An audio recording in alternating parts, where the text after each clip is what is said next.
Hello, and welcome to this brief tour of my digital unit plan, focusing on the unit for cell biology. This is part of my biology class, which is geared for 9th and 10th graders, although students from 11th or 12th grade may be participating if they have not yet fulfilled their life science requirement. Our big idea to start out is that from the mold on an old sandwich to the inner workings of our brains, all living things are made of cells.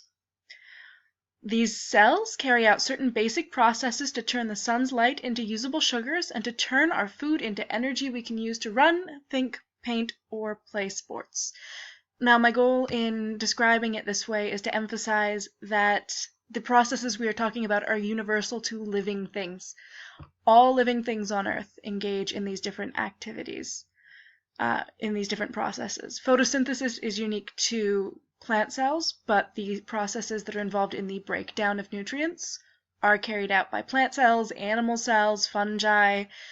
Really, all living things need to be able to break down sugars into various parts to create and generate ATP, which is the chemical compound that we use to drive all of our internal functioning. Our unit summary, as you can see here, is that cells are the smallest unit of life. All life is made of cells, ranging from single-celled organisms to large complex organisms made of trillions of cells that all work together. Certain parts of cells are universal, and we see them looking at a wide range of different types of cells, and others are specific to certain types of cells. So for example, if we look at things like a nucleus, we're going to see those in plants, in animals, in mushrooms, in amoebas. But if we look at something like a chloroplast, which we can see in our plant cell here, that's something that's going to be unique to plant cells because it's used in the process of photosynthesis. Our goals are to be able to construct and label a model of a cell and describe key functions of several important parts, and to be able to describe and diagram the processes of cellular respiration and photosynthesis and explain the importance of these processes. This unit focuses on NGSS standards, and with a special focus on using models to illustrate photosynthesis and how it transforms light into stored chemical energy, using models to illustrate that cellular respiration is a chemical process whereby the bonds of food molecules and oxygen are broken and bonds in new compounds are formed, resulting in a net transfer of energy. So basically how we're going from food to energy that our cells can use to carry out their essential processes. And we are developing a model to illustrate the role photosynthesis and cellular respiration play in the carbon cycle, which is crucial to the functioning of our biosphere. Now, if we scroll on up, we can look at different components. I've got assessments here. And this section just describes what some of the assessments are that we're going to look at. So we've got a brief survey that's designed to be taken midway through the unit, and that's just for me to evaluate how students are doing as far as grasping photosynthesis. And if we look at some of the questions, they are also designed to hint at some of the other topics we will have discussed in terms of understanding organelles, understanding different types of cells. If we look farther down, I've got a summary of assessments describing the types of assessments I plan on using and how and why I give assessments. Now, assessments aren't just to help me assign grades.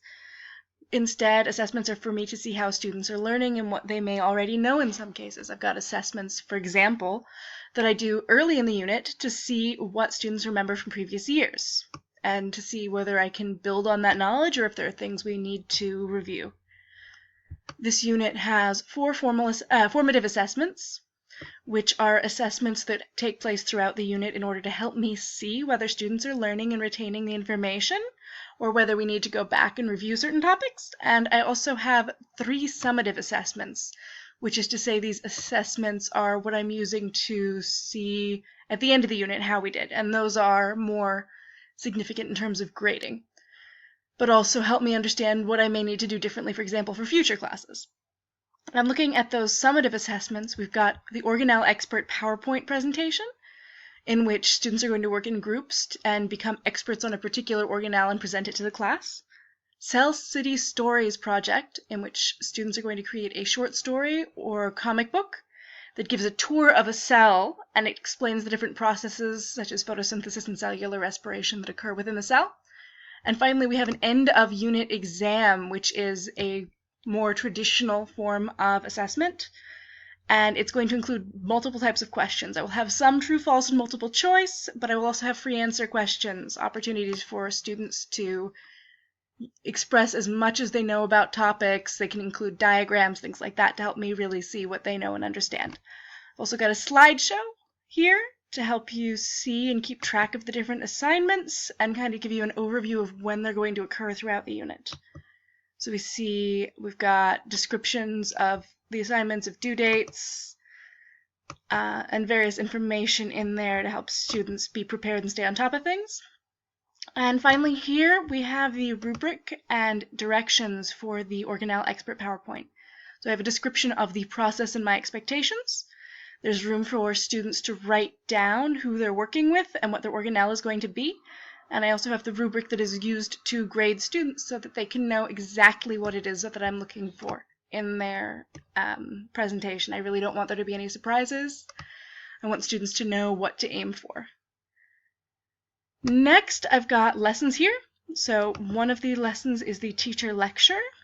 Here we can see I have the slideshow, which is given in class, and in class I would also be writing some things on the board or using smartboard functions, but looking at the slideshow, students can get the gist of what they may have missed.